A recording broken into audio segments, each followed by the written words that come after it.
In this market update, we're going to look at the monthly, month-over-month stats, and we're also going to look at the annual year-to-date stats. This first slide here deals with the monthly stats. I've highlighted a couple of things. Because we're only 3 days into June, we'll go back and look at those May numbers. First line we look at is total sales, and you can see that total sales are down 17% from May of 2025, from May of 2024 to May of 2025. That's a pretty big drop, 17%. And if you look at another reason why is those active listings, they're up almost 100%. Yeah, we've seen this trend for the last 6 months and even a little bit into last year. Inventory is building and building and building, and it's another reflection of our supply and demand issues right now. Yeah, so when you see inventory building like this, it means it's a great time to get into the market. It's as simple as that. And the reason being is when you have this much supply, that means the days on market, they expand out, and prices eventually drop. So you can keep an eye on it. And realtors, Tim, I know when we're listing right now, we're super aggressive on the list price, meaning that we want to sell the property and entertain offers. So in this market, we're still seeing the good properties and the well-priced properties move. But for the investor out there, it's perfect timing because you have choice, okay? We want to stress this. For the last 3 years, Tim, at least 3 years, right? The last 3 years, what it looked like for us as a property would hit the market, we would have to ring our client, go get the client. If we couldn't get the client, we would go and do a video of the property and send it to our client, and then it would go into bidding wars, okay? And we would miss out on so many properties because we're not emotionally attached for our investors. We run our numbers and we have a cutoff point.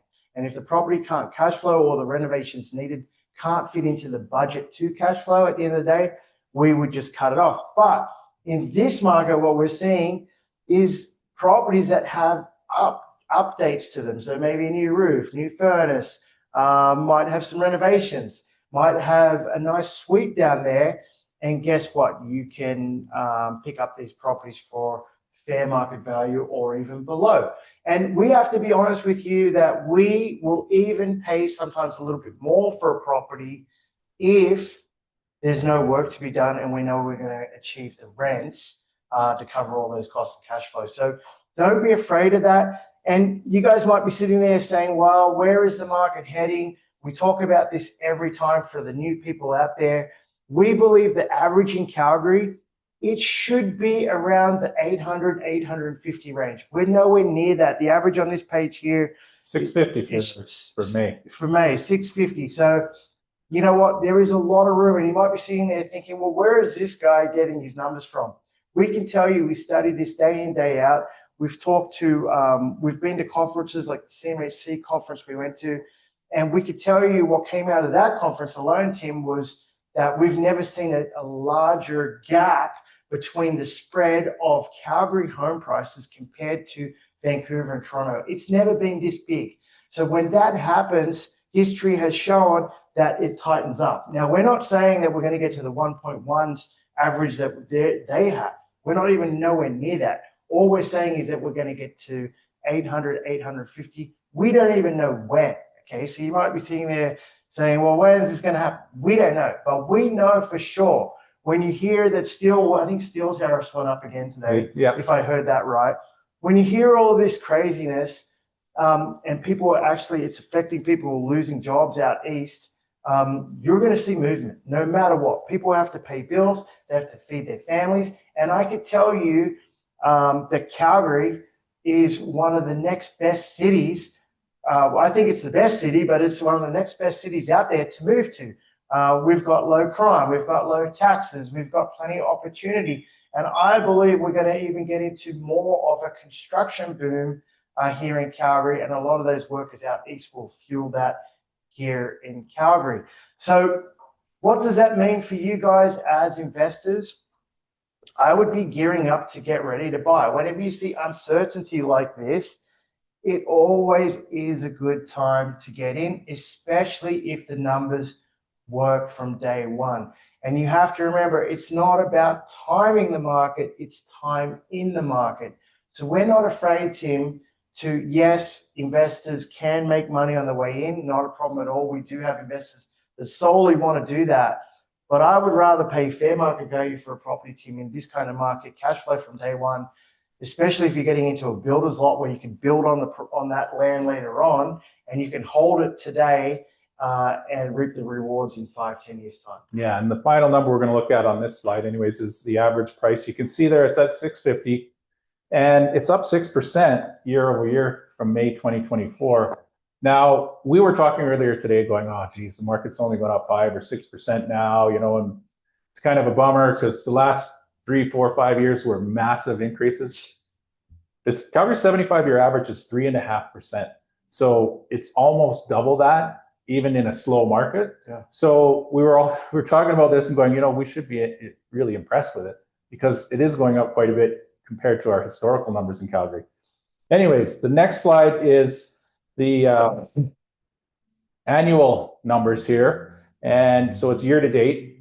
And I've highlighted the two numbers that you see here, the total sales and the average price. Total sales year to date are down 18.15%. We expect to see that number even grow a little bit more towards the next half of the year. We may be down 25% in total sales volume in 2025 versus 2024. That's because of all this economic uncertainty, and it's because of the supply. Sellers are panicking. They have their mortgage is going to come up. It's going to come up at a higher rate, or they just can't afford to pay it right now because they're uncertain about their jobs. So sellers are going to throw more and more and more properties on the market, and that's going to drive the price down a little bit. It's going to drive the inventory up, and because there's too much, you know, there's not enough buyers to absorb all this, you're going to see that total sales number drop more and more and more. The other one is the average price, 6% again year to date. Nothing to complain about. It looks small compared to 2024, 2023, 2022, but if you can get 6% growth on a property every year as an investor, that's only one rate of return. We're going to get a lot more into that in the next few slides.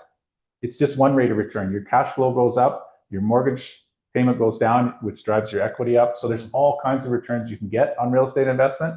That 6%, we all should be happy about it. Yeah, it's not bad. Okay, so that's our market report for this seminar.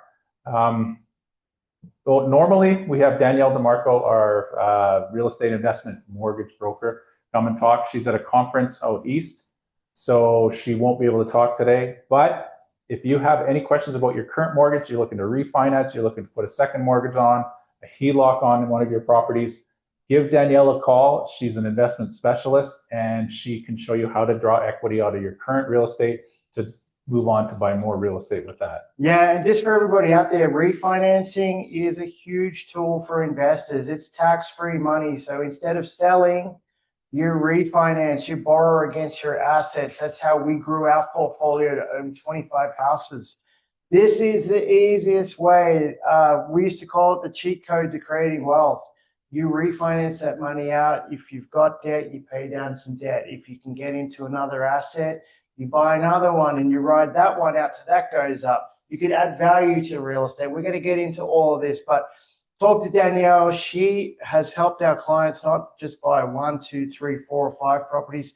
She puts a whole plan together for our investors depending on their goals, and we get them there, which is awesome.